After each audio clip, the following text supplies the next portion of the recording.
Welcome to UPSC Vinu. So நம்ம சேனலில் mains answer writing and mains answer discussion தான் பார்த்துட்ருக்கோம் with respect to UPSC. So இன்றைக்கி நம்ம பார்க்க போகிறது வந்து பார்த்திங்கன்னா மெயின்ஸ் ஆன்சர் ரைட்டிங். ஸோ எக்ஸாக்டாக வந்து பார்த்திங்கன்னா 15 மார்க்ஸ்க்கு நம்ம வந்து இந்த 150 வேர்ட்ஸ் பக்கம் நம்ம அதை கவர் பண்ண போகிறோம்.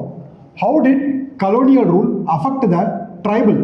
How did colonial rule affect the tribal in India and what was the tribal response to the colonial oppression? First colonial rule எதெல்லாம் ட்ரைபிளை அஃபெக்ட் பண்ணுச்சுங்கிறது எழுதிடணும். அதுக்கப்புறம் அது எப்படி ட்ரைபல்ஸ் வந்து அஃபெக்ட் பண்ணுச்சு அப்படிங்கிறதையும் நம்ம எழுதணும். ஓகேங்களா? ஸோ அது ட்ரைபிளோட ரெஸ்பான்ஸ் வந்து பார்த்திங்கன்னா எந்த அளவுக்கு இருந்துச்சு. ஸோ 2 பார்ட்டாக பிரிச்சிடும். ஸோ ரெஸ்பான்ஸ் பார்ட் ஒன்று, ட்ரைபிள்ஸோட British colonial rule on tribals. So 2 பார்ட்டாக பிரிக்கிறோம். ஸோ எப்பயுமே இன்ட்ரோடக்ஷன் அண்ட் கன்க்ளூஷன் ரொம்ப ரொம்ப முக்கியம். The origin of the tribal movement in India can be traced back to the 18th century when the British expanded their administration and economic control. So ஆக்சுவலாக வந்து பார்த்திங்க அப்படின்னா பிரிட்டிஷ் வந்து அவங்களோட அட்மினிஸ்ட்ரேஷன் எக்கனாமிக் கண்ட்ரோலை வந்து எக்ஸ்டெண்ட் பண்ணும்போது ஃபாரஸ்ட் ரைட் ஆக்ட் மூலயமா வந்து பார்த்தீங்கன்னா எக்ஸ்டெண்ட் பண்ணும்போது ட்ரைபல்ஸ் அப்போ தான் அவங்க கண்ணில் படுறாங்க. ஸோ மவுண்டைன் ரீஜன்ஸு, அப்புறம் வந்து 18th சென்ச்சுரியில் இந்த ரயில்வே லைன்ஸ் போடுறதுக்காக அவங்களுக்கு வந்து என்ன தேவைப்பட்டதுன்னா வுட்டு தேவைப்பட்டது. அதுக்காக வந்து பார்த்தீங்க அப்படின்னா அவங்க ஃபாரஸ்ட்டை எக்ஸ்ப்ளாய்ட் பண்ணும்போது ட்ரைபல்ஸ் வந்து கான்ஃப்ளிக்ட், அந்த மாதிரி பீரியடில் கான்ஃப்ளிக்ட் வந்து ரைஸ் ஆச்சு. ஸோ அவங்க தான் ரிசர்வ்டு ஃபாரஸ்ட்டுங்கிற கான்செப்டெல்லாம் வந்து இன்ட்ரடியூஸ் பண்ணுறாங்க. ஓகேங்களா? ஓகே. ஸோ ஃபஸ்ட் வந்து ஒரு பேசிக்கான இன்ட்ரோடக்ஷன். அடுத்து impact of colonial rule on Britain. So first என்னது, ட்ரைபல்ஸ்க்கு லேண்டு போயிடுச்சு. So land loss. So first point வந்து land loss of land and forest rights. அவங்கக்கிட்ட இருந்த ஃபாரஸ்ட் ரைட்ஸ், அவங்கக்கிட்ட இருந்த லேண்ட் ரெண்டுமே போயிடுச்சு. Forest right act 1865, 1878, 1927 designated larger area as reserved and protected forest leading to land alienation.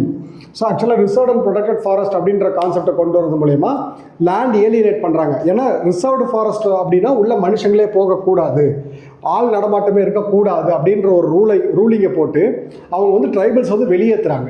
Next, land encroachment by foreigners, money lenders, landlords. So இவங்க எல்லாருக்கும் வந்து பார்த்தீங்க அப்படின்னா லேண்ட் என்க்ரோச்மெண்ட்டாக இருக்காங்க. லேண்ட் என்க்ரோச்னா என்னது? ஸோ ஃபாரினர்ஸ் வந்து பார்த்தீங்க அப்படின்னா இருக்கக்கூடிய ட்ரைபல் லேண்டை வந்து அக்வயர் பண்ணுறது, அங்கே இருக்கக்கூடிய மணி லெண்டர்ஸ், ஜமீன்தார்ஸ், இவங்க எல்லாருமே வந்து பார்த்தீங்க அப்படின்னா கடன் கொடுக்குறேன் அப்படிங்கிற பேரில் வந்து பார்த்தீங்கன்னா லேண்ட் எழுதி வாங்குறது, இந்த மாதிரி நிறைய விஷயம் வந்து பார்த்தீங்கன்னா போயிட்டு இருந்தது. நெக்ஸ்ட், எக்கனாமிக் எக்ஸ்ப்ளாய்டேஷன் அண்ட் டெப்த் due to introduction of cash based economy led to dependence of money lenders. So ஆக்சுவலாக வந்து பார்த்தீங்க அப்படின்னா அந்த பிரிட்டிஷ் வந்து இந்த எக்கனாமிக் பாலிசி வந்து சேஞ்ச் பண்ணதுனால மணி லெண்டர்ஸை டிபெண்ட் பண்ணி இருக்க வேண்டியதாக இருந்துச்சு. Which charged high interest. ஏன்னா அவங்க கடன் வாங்க வேண்டிய சூழ்நிலையில் தள்ளப்பட்டாங்க. அவங்க யார்கிட்ட கடன் வாங்க முடியும்? மணி லெண்டர்ஸ் வந்து பார்த்தீங்கன்னா அதிகமான இன்ட்ரெஸ்ட்க்கு வந்து கடன் கொடுக்க ஆரம்பித்தாங்க. Can lead to dept drop, finally result in forced labour. ஏன்னா இப்போ கடன் வாங்கிட்டேன், என்னால் கடனை திருப்பி கொடுக்க முடியல, என்னோட லேண்ட்லேயே நான் என்னவா மாறிட்டேன்? ஃபோர்ஸ் லேபராக மாறிட்டேன். ஸோ இது வந்து ட்ரைபல் பாலிசி ட்ரைபல்ஸை வந்து பார்த்தீங்கன்னா கண்ட்ரோல் எடுக்கிறதுக்கு பிரிட்டிஷ் யூஸ் பண்ண one of the technique economic exploitation and டெப்ட் trap. Social and cultural disruption. So ஆக்சுவலாக missionary activities, Christian missionary activities வந்து இந்த ட்ரைபல் ஏரியாஸை டார்கெட் பண்ண ஆரம்பித்தாங்க, கன்வர்ஷனை ப்ரமோட் பண்ணாங்க. அது வந்து என்ன ஆச்சு அப்படின்னா சோஷியல் டிவிஷன்ஸை வந்து கிரியேட் பண்ணுச்சு. மணிப்பூர் கான்ஃப்ளிக்ட், இப்பயுமே கூக்கீஸ் அண்ட் மேத்தீஸ், இவங்க 2 பேருக்கு இருக்கக்கூடிய கான்ஃப்ளிக்ட் வந்து பிரிட்டிஷால் கிரியேட் பண்ணப்பட்ட கான்ஃப்ளிக்ட்ஸ் தான். இன்னும் அது மாதிரி நிறைய கான்ஃப்ளிக்ட்ஸ் வந்து பிரிட்டிஷால் கிரியேட் பண்ணப்பட்டது. டிவைட் அண்ட் ரூல்னால வந்து பிரிட்டிஷோட டிவைட் அண்ட் ரூல் பாலிசினால கிரியேட் பண்ணப்பட்ட கான்ஃப்ளிக்ட்ஸ் இன்னுமே எக்ஸிஸ்டிங்கில் தான் இருக்குது. ஏன் ஹிந்து முஸ்லீம் கான்ஃப்ளிக்டே வந்து பிரிட்டிஷால் உருவாக்கப்பட்ட ஒரு கான்ஃப்ளிக்ட் தான். Disruption in tribal authorities by imposing British laws. ஏன்னா ட்ரைபல்ஸ் அவங்களுக்குன்னு வந்து பார்த்தீங்க அப்படின்னா தனி லா இருக்குது. இன்றைக்குமே வந்து பார்த்தீங்க அப்படின்னா நமக்கு வந்து 5th and 6th ஷெட்யூல் எதுக்காக? ட்ரைபலுக்காக. 5th and 6th ஷெட்யூல் வந்து ட்ரைபலுக்காக. அவங்களோட ரூல்ஸை அவங்களே வந்து ஃப்ரேம் பண்ணிப்பாங்க அப்படிங்கிற ரைட்ஸ் வந்து அவங்களுக்கு கொடுத்துருக்காங்க. அந்த மாதிரி இப்போ இண்டிபெண்டன்ட் இந்தியாவில் கொடுத்துருக்காங்க அப்படின்னா, பட் பிரிட்டிஷ் வந்து அப்படி கொடுக்க கிடையாது. அவங்க வந்து அவங்களோட லாஸ் வந்து இம்போஸ் பண்ணாங்க. அதனால் என்ன ஆச்சு, கிரிமினல் ட்ரைபல் ஆக்ட்.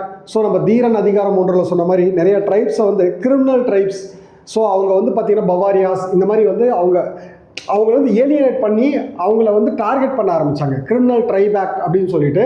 ஸோ அந்த ட்ரைபல் ஆக்டை பாஸ் பண்ணி அவங்க வந்து ட்ரைப்ஸ் எல்லாமே கிரிமினல்ஸாக வந்து டெசிக்னேட் பண்ணிட்டாங்க. So environmental degradation and exploitation.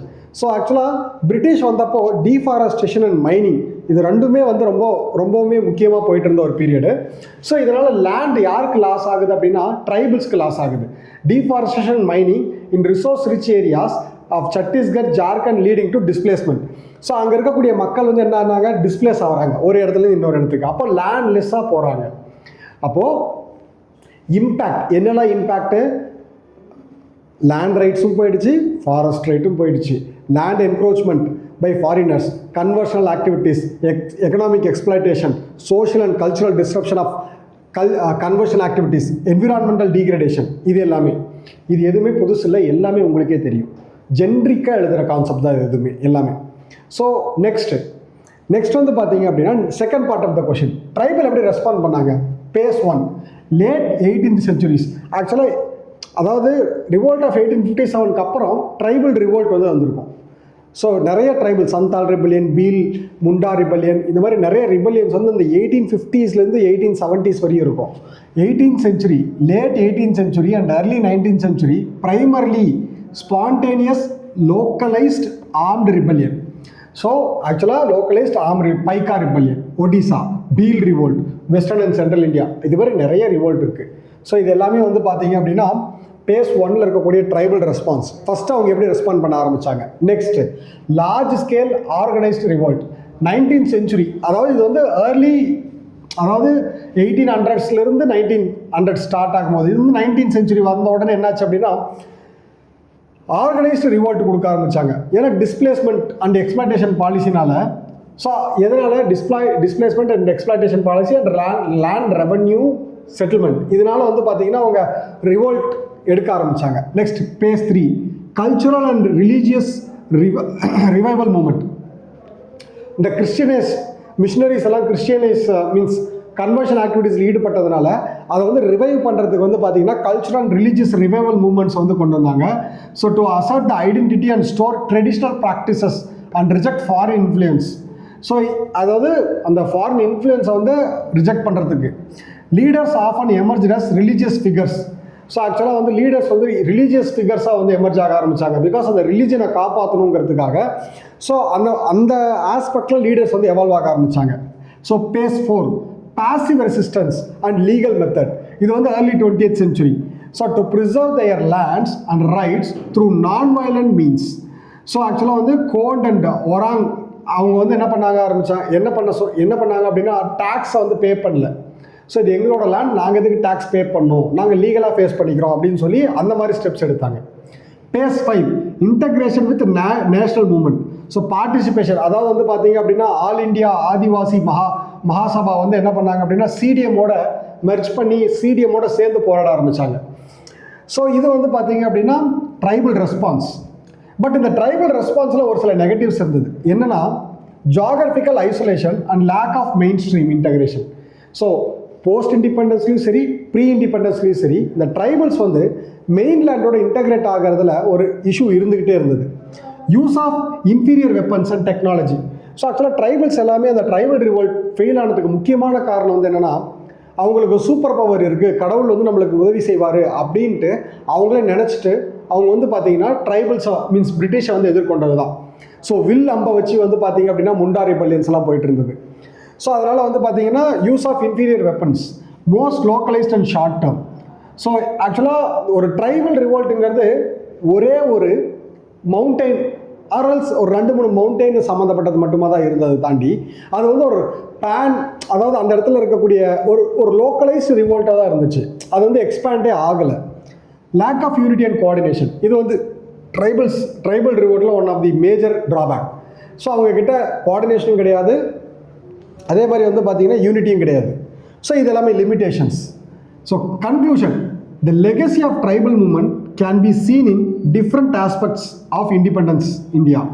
Tribal Panchsheel, 5th and 6th schedule, forest right act, article 371, இது எல்லாமே வந்து பார்த்திங்கன்னா நம்ம என்ன பண்ணுறோம், அந்த ட்ரைபல்ஸை வந்து சேஃப்கார்ட் பண்ணுறதுக்காக நம்ம வந்து எடுத்த ஸ்டெப்ஸ். ஸோ ஃபர்ஸ்ட் வந்து இன்ட்ரொடக்ஷன், இம்பேக்ட் என்ன, ட்ரைபலோட ரெஸ்பான்ஸ் என்ன, how did colonial rule affect the tribals, colonial rule எப்படி ட்ரைபல் அஃபெக்ட் பண்ணுதுங்கிறத இந்த 5 பாயிண்டில் சொல்லிட்டோம். ரொம்ப ரொம்ப ஜென்ரிக்கான பாயிண்ட்டு. பட் இதுக்கு ரெஸ்பான்ஸ் பண்ணுறது தான் வந்து பார்த்திங்கன்னா நம்ம கண்டிப்பாக நாலேஜ் இருக்கணும். ஸோ அதில் வந்து ட்ரைபல் எப்படி ரெஸ்பாண்ட் பண்ணாங்க, பேஸ் 1, பேஸ் 2, பேஸ் 3, பேஸ் 4, இந்த பேஸ் 5, டோட்டலாக ஆக்சுவலாக இது எல்லாமே டைம் லைன் மாதிரி தான் இருக்கும். 18th century, 19th century, இது வந்து மிட் 19th century, இது வந்து பார்த்திங்க அப்படின்னா அந்த 19th centuryக்கு அப்புறம் இது வந்து 20th century. ஸோ இது 20th century. ஸோ ஃபைனலாக வந்து பார்த்திங்கன்னா ஃப்ரீடம் மூமெண்ட்டோட அவங்க ஜாயின் பண்ணுறது. ஸோ இது ஆக்சுவலாக ட்ரைபல் கொஷின் வந்து ரொம்ப ரொம்ப முக்கியமான ஒரு கொஷின். ஸோ நமக்கு வந்து கண்டிப்பாக வந்து ப்ரிலிம்ஸ்லேயும் மெயின்ஸ்லேயும் அந்த நீங்கள் மாடர்ன் இந்தியான்னு எடுத்துக்கிட்டிங்கன்னா ரொம்ப ரொம்ப லிமிட்டடான ஏரியாஸ்லேருந்து தான் கொஷின் வரும். Gandhi is a important theme. So கண்டிப்பாக மகாத்மா காந்தியை பற்றி கொஷின் வரும். ஆனால் அதை தாண்டி வந்து பார்த்திங்க அப்படின்னா இந்த குவிட் இந்தியா மூமெண்ட்டும் மகாத்மா காந்தி ரிலேட்டடாக தான் வந்தது போன வருஷம். இந்த ட்ரைபல் மூமெண்ட் வந்து பார்த்திங்கன்னா இந்த 1857, அந்த 1857 to 1885 இந்த பீரியடில் இது வந்து பார்த்திங்கன்னா ஒரு 3 years 4 years ஒன்ஸ் வந்து ஒரு கொஷின் கேட்டுருவாங்க. ஸோ அப்போ ரொம்ப ரொம்ப முக்கியமான ஒரு கான்செப்ட். ஓகேங்களா? ஸோ ஸ்க்ரீன்ஷாட் எடுத்து வச்சுக்கோங்க, கண்டிப்பாக உங்களுக்கு யூஸ்ஃபுல்லாக இருக்கும். தேங்க்யூ.